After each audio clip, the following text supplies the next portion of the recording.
Doctor Shafiqur Rahman. Narayan তাকবীর। আল্লাহু আকবার।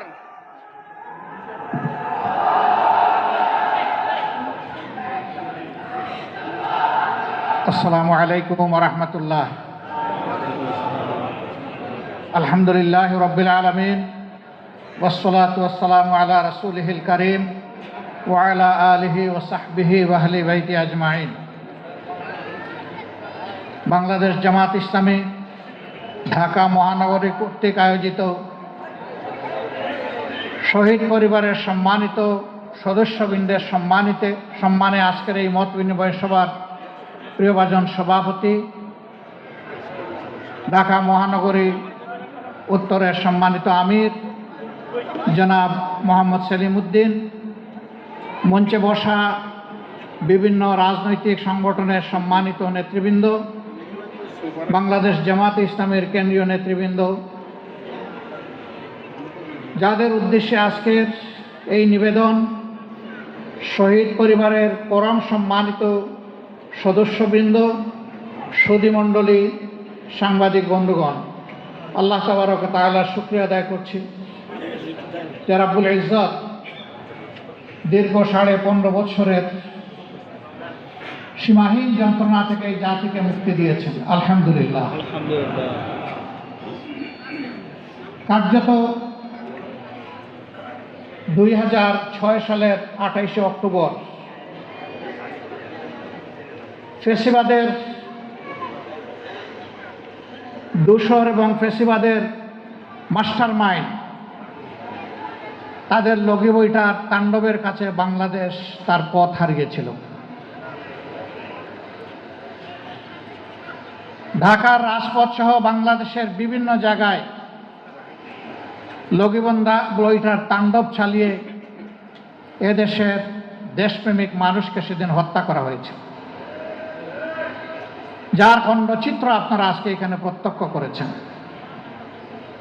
সেই দিন কেঁদেছে শহীদ পরিবার, কেঁদেছে বাংলাদেশ, আর বাংলাদেশের সাথে বিবেকবান সারা বিশ্ববিবেক স্তম্ভিত হয়ে গিয়েছিল। অনেক শিশু চিৎকার দিয়ে বেহুশ হয়ে পড়েছিল এই দৃশ্য দেখে। কিন্তু মানুষরূপী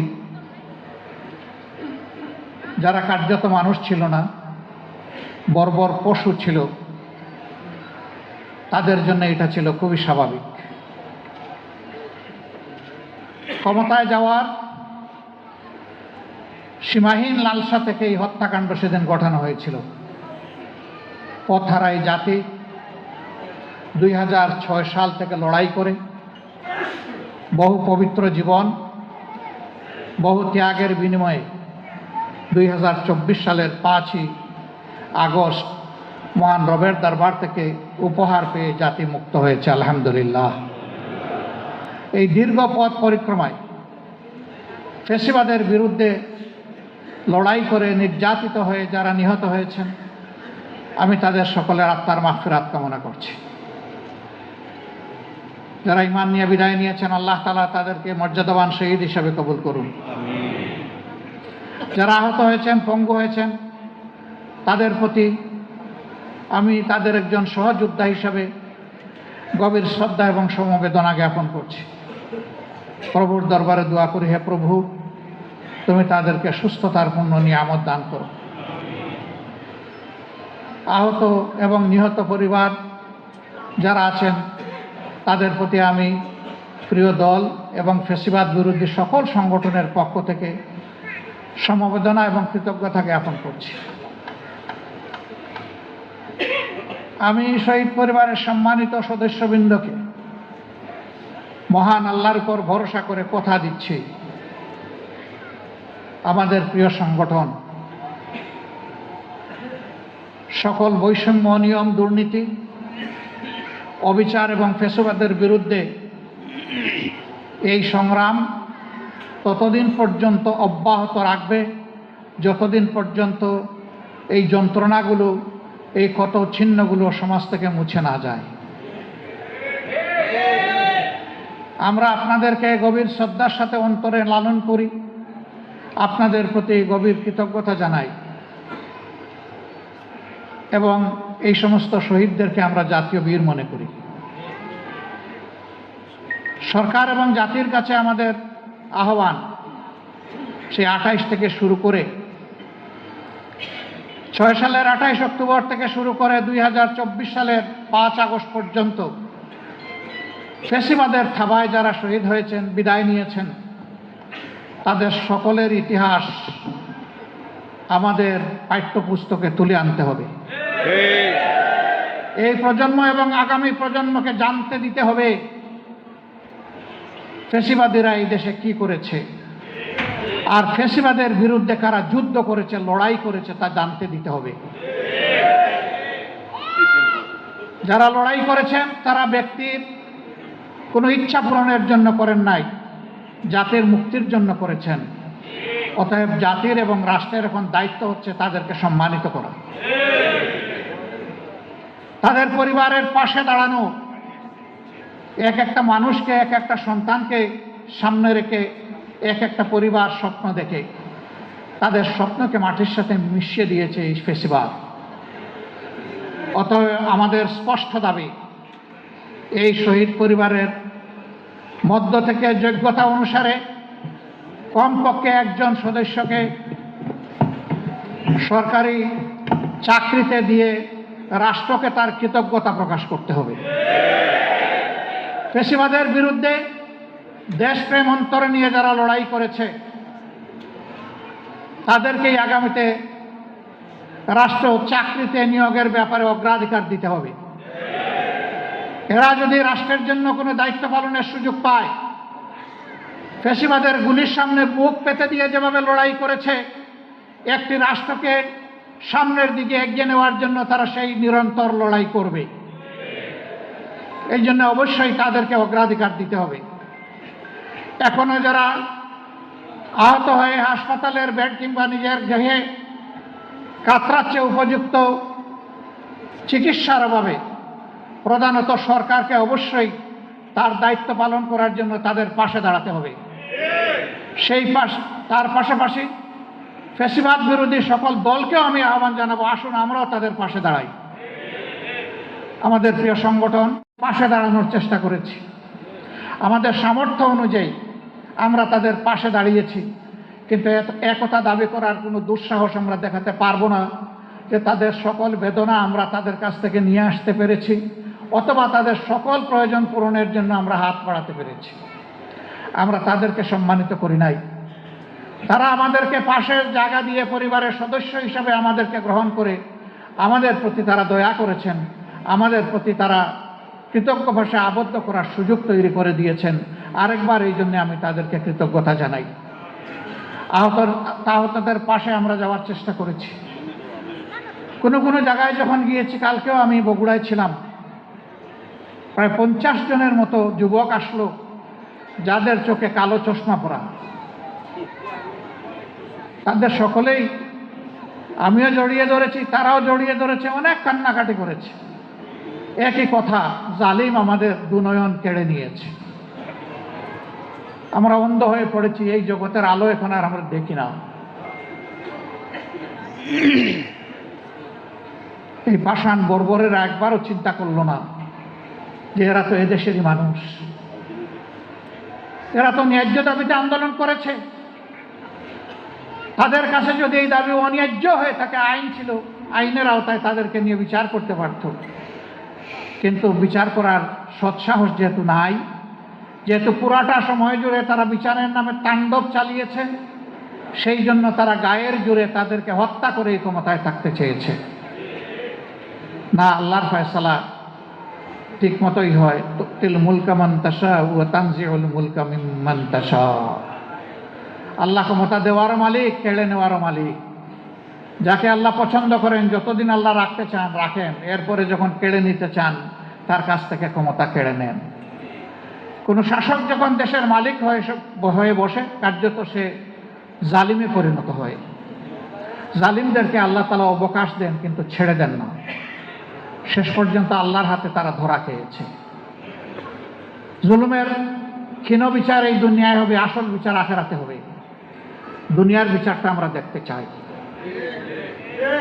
এরা যতগুলা মানুষকে খুন করেছে সবগুলা ন্যায় বিচার এই আদালত থেকে আমরা পেতে চাই। আদালতের কাছে আমাদের দাবি স্পষ্ট, আমাদের উপর যেমনটা জুলুম করা হয়েছে ওদের উপর যেন সেই জুলুম করা না হয়, ওদেরকে যেন ন্যায় বিচারের মাধ্যমে তাদের আসল পাওনাটা সমঝিয়ে দেওয়া হয়। তাতে যদি কারো ফাঁসি হয় হবে, কারো আমৃত্যু কারাদণ্ড হবে, কারো যাবজ্জীবন হবে, যার যেটা পাওনা তা হবে। তারাই তো বলতেন বিচার বিভাগ স্বাধীন আর কেউ আইনের ঊর্ধ্বে নয়, তাইলে আপনিও তো আইনের ঊর্ধ্বে না। কি অপকর্মটা করেছেন আজকে আপনাকে প্রত্যক্ষ করতে হবে এবং তার স্বাদ গ্রহণ করতে হবে। প্রিয় দেশবাসী, এত বড় একটা পরিবর্তনের সাথে সাথে আমরা আপনাদেরকে আহ্বান জানিয়েছিলাম যে আমরা প্রতিশোধের রাজনীতিতে বিশ্বাসী না, প্রতিহিংসা আমরা ছড়াবো না। ওরা ছিল দায়িত্বহীন বর্বর, এই জাতি দায়িত্বশীলতার পরিচয় দিবে।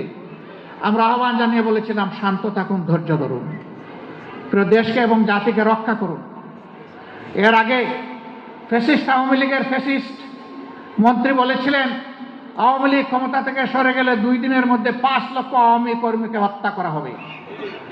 আমি জিজ্ঞাসা করি, এত বড় বিপ্লব পরিবর্তনের পর, গণ অভ্যুত্থানের পর 5 লক্ষ লোককে কি হত্যা করা হয়েছে? 5000, 500, 50, 5 কিছুই হয়নি। আওয়ামী লীগ দানব হতে পারে, কিন্তু এদেশের মানুষ মানব। এই মানুষের মধ্যে মানবিক মূল্যবোধ আছে, দায়িত্ববোধ আছে। যারা এই দেশকে ভালোবাসে তারা মানুষকে খুন করতে পারে না, যারা দেশকে ভালোবাসে না তারাই খুনি হতে পারে। এ দেশ থেকে কোনো দেশপ্রেমিক কখনো পালায় না, পালাবে না। কারা পালায় আপনারা জানেন? আপনারা বলুন তো কারা পালায়? খুনি এবং চোর পালায়। এরা খুন করেছে জাতিকে, চুরি করেছে জাতির সম্পদ, দুর্নীতি করে অর্থের পাহাড় করে বিদেশে পাচার করেছে। এই জন্য এই দেশে থাকার নৈতিক সাহস তারা হারিয়ে ফেলেছে। পালিয়ে জানে বাঁচতে পারবেন না। কোথায় যাবেন? এ পৃথিবীর যেখানেই যাবেন সেখানেই প্রতিবাদী বাংলাদেশিরা আছে, তারাই ধরে আপনাদেরকে দেশে ফেরত পাঠিয়ে দেবে। যেমন এবারও পালাতে গিয়ে বিমানে উঠে গেছেন, বিমানের সাধারণ কর্মচারী বলেছে স্যার এই বিমান আপনার জন্য নয়, আপনি খুনি, আপনাকে আমরা নামিয়ে নেব, আপনাকে নেমে আসতেই হবে। এর আগে যারা জাতির উপরে তলোয়ার ঘুরিয়েছিলেন তাদেরকে এই সাধারণ কর্মচারী কলার ধরে বিমান থেকে নামিয়ে নিয়ে এসেছে। সুতরাং দুনিয়ার যেখানেই যাবেন এই পাপাচারীরা জনতার চোখ ফাঁকি দিতে পারবে না। আবার বলি, আমরা ন্যায় বিচার চাই, আমরা অবিচার চাই না। প্রিয় দেশবাসী, শহীদদের যে স্বপ্ন ছিল একটি বৈষম্যহীন, দুর্নীতিমুক্ত, সামাজিক সুবিচারপূর্ণ একটি মানবিক বাংলাদেশ তারা দেখতে চায়। বাংলাদেশ জামাতে ইসলামীও ঘোষণা করেছে আমরাও দুর্নীতিমুক্ত, বৈষম্যহীন একটা মানবিক বাংলাদেশ চাই, এবং সেই বাংলাদেশ অবশ্যই তারুণ্য সমৃদ্ধ হবে ইনশাআল্লাহ। আমাদের তরুণরা প্রমাণ করে দিয়েছে যে তরুণরাই বুকের রক্ত দিয়ে জাতিকে রাস্তা দেখাতে পারে। হ্যাঁ, এই আন্দোলন, এই ত্যাগ শুরু হয়েছিল 2006 সালের 28 অক্টোবর। ইতিহাসের সিঁড়ি বেয়ে তা পরিণতি পেয়েছে 2024 সালের 5ই আগস্ট। আমি নির্দ্বিধায় বলি, এখানে সকলের কুরবানি আছে, ত্যাগ আছে, অংশগ্রহণ আছে। সবাই এখানে ভূমিকা রেখেছেন যার যার জায়গা থেকে চূড়ান্তভাবে ফেসিবাদের বিরুদ্ধে। মূল কৃতিত্ব আল্লাহ রাব্বুল আলামিনের। আমরা কেউ কল্পনা করে নাই, দুনিয়ার কোনো রাষ্ট্রবিজ্ঞানী কল্পনা করে নাই 5 তারিখ বাংলাদেশের জমিনে এমন একটি ঘটনা ঘটবে। এটি আল্লাহর দান, আল্লাহর উপহার মুসলিম জনগণের জন্য। জমিনের কৃতিত্ব 18 কোটি মানুষের, আর শেষ সফলতা এনে দেওয়ার কৃতিত্ব আমাদের যুব সমাজের। আল্লাহ তাআলাকে শুকরিয়া, আর এদেশের ফ্যাসিবাদ বিরোধী যোদ্ধাদেরকে আমাদের পক্ষ থেকে সেলিউট।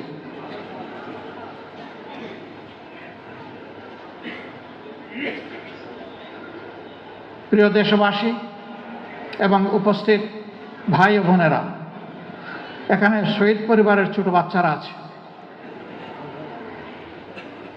24-এর এই গণবিপ্লবের পরে আমি চেষ্টা করেছি শহীদদের বাড়িতে যাওয়ার।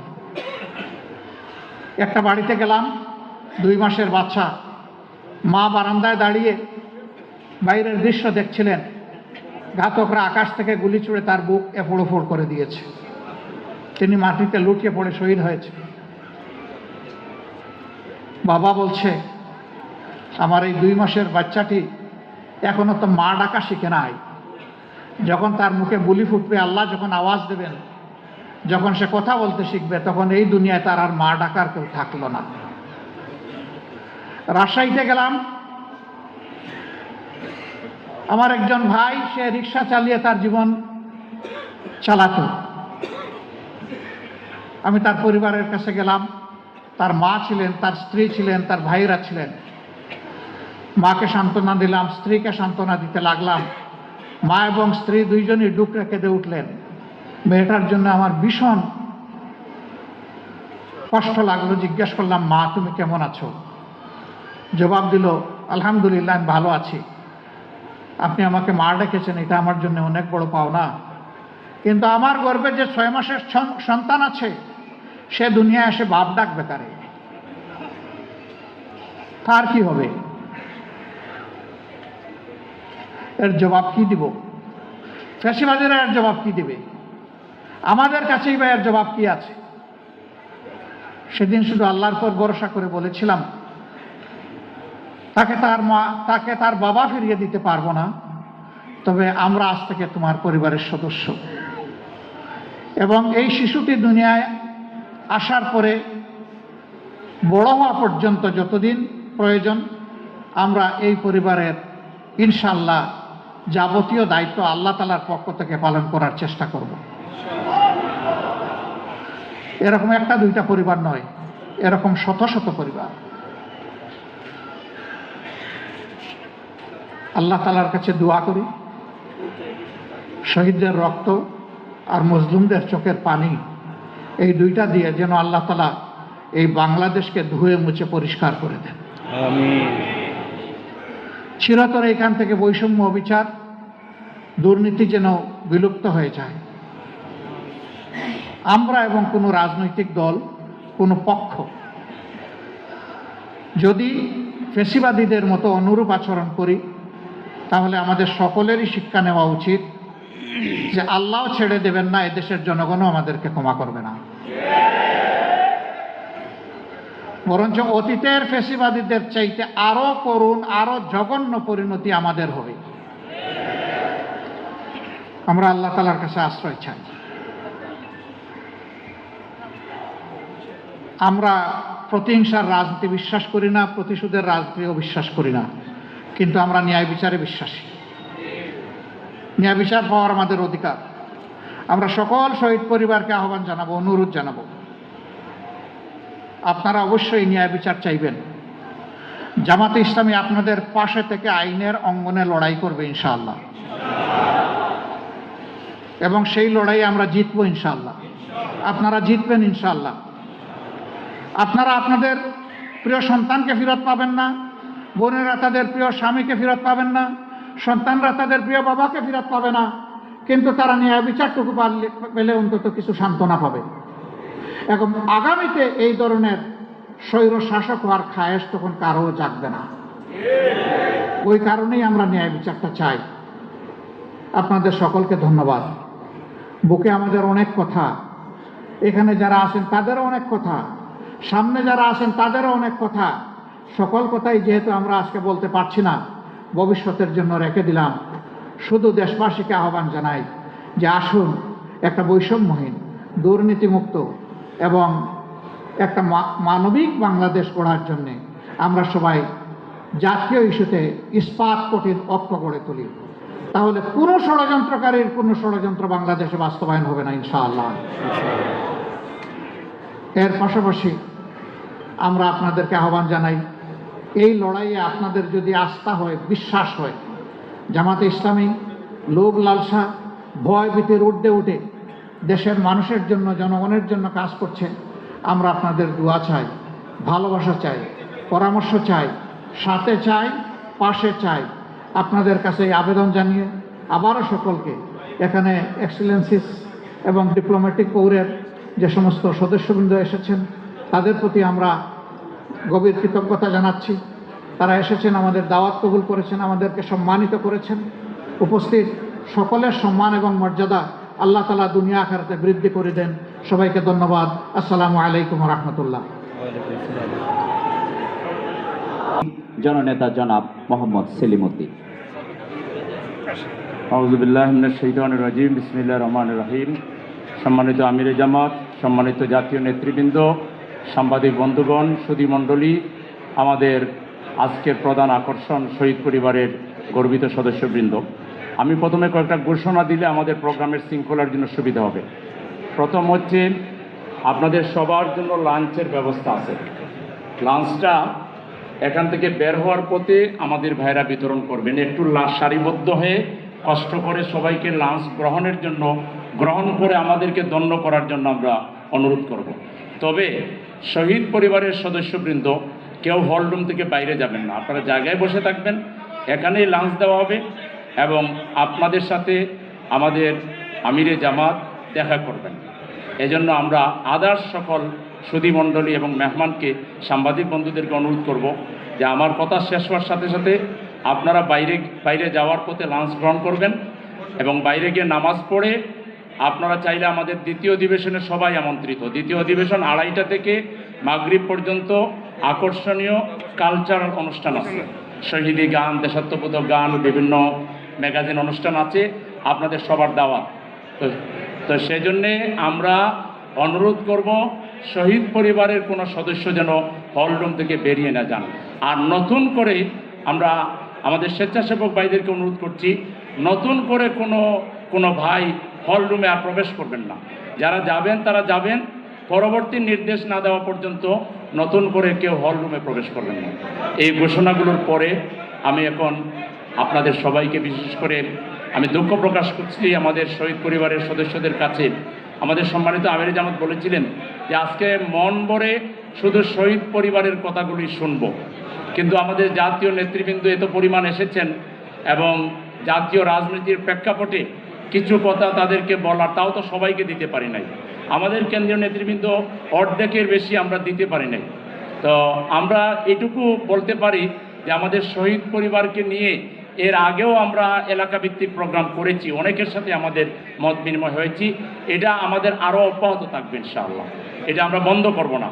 আমরা কন্টিনিউয়াসলি শহীদ পরিবারের সাথে দেখা করা, তাদের বিভিন্ন বিষয়াদি শোনা, তাদের পাশে দাঁড়ানো, এটা আমাদের আমিরে জামাতের নির্দেশ। ইনশাআল্লাহ আমরা এটা অক্ষরে অক্ষরে পালন করব। আমি সম্মানিত সুধী মণ্ডলীকে আন্তরিক ধন্যবাদ জানাচ্ছি, সম্মানিত জাতীয় নেতৃবৃন্দকে ধন্যবাদ জানাচ্ছি এবং আমাদের শহীদ পরিবারদেরকে ধন্যবাদ জানিয়ে আমি excellencies once again on behalf of myself and my party Bangladesh Jamaat Islami Dhaka City North, I express sincere gratitude and best wishes to all you all for joining in this gathering, and we humbly request to you to have lunch with our great leader আমিরে জামাত doctor Shafiqur Rahman. আমি এখন সকলকে আন্তরিকভাবে অনুরোধ করছি, সুধী মণ্ডলী এবং others যারা শহীদ পরিবার ছাড়া বাকিরা একটু সারিবদ্ধ হয়ে আমাদেরকে সহযোগিতা করে লাঞ্চ গ্রহণ করে বাইরে গিয়ে নামাজের ব্যবস্থা আছে, নামাজ পড়বেন, নামাজ শেষে আবার আপনারা হলরুমে আসতে